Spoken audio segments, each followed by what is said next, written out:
Joaquin Buckley versus Colby Covington is now happening. Now, who's going to win this fight? Well, before we talk about who's going to win this fight, let's take a look at their latest performances, in which Joaquin Buckley fought Nursultan Ruziboyev, in which both went back and forth. Both had some great shots and kicks until Joaquin Buckley dropped Nursultan Ruziboyev twice in round 3, and Joaquin Buckley ended up taking it by decision. Now, after this, Joaquin Buckley went on to fight Stephen Thompson, in which Joaquin Buckley started out very fast. His wrestling and grappling was great, and Joaquin Buckley knocked out Stephen Thompson in round 3. Shot.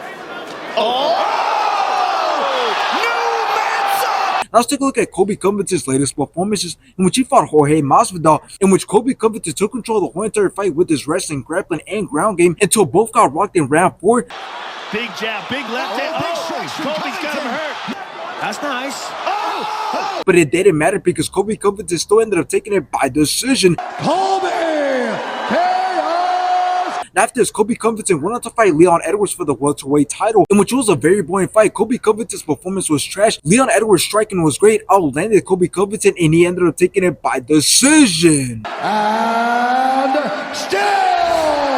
Now, this fight being made definitely changes a lot of things, because at first Joaquin Buckley was scheduled to fight Ian Gary, but now that's changed, as Ian Gary is now scheduled to fight Shavkat Rakhmonov at UFC 310. And honestly, I don't know if Joaquin Buckley fighting Colby Covington is an easier or harder fight than Ian Gary. So now let's take a look at some stats to actually determine if it's a harder or easier fight, and to see who actually wins this fight. Joaquin Buckley had 3 fights this year, stopping 2 of those opponents. He hasn't been nowhere near as active as Joaquin Buckley, as he hasn't had a fight this year. Not to mention that Colby Covington is very inconsistent with his performances, and honestly, at this point in his career, I don't think he has it in him anymore to stay in the top 5, let alone become champion. So Joaquin Buckley fighting Colby Covington would definitely tell us a lot about both men, as it will tell us if Colby Covington should just hang up the gloves and leave the UFC, and it will also tell us if Joaquin Buckley deserves to be next for the title after the winner of Ian Gary versus Shavkat Rakhmonov fights Bilal Muhammad. And one thing that is certain is that Colby Covington ain't finishing Joaquin Buckley, not only because his finish rate is low with only 3 knockouts and 5 submissions, but also because he hasn't stopped anyone since 2020, which was against Tyron Woodley, which wasn't even a real finish because Tyron Woodley just got an injury. It wasn't even the fact that Colby Covington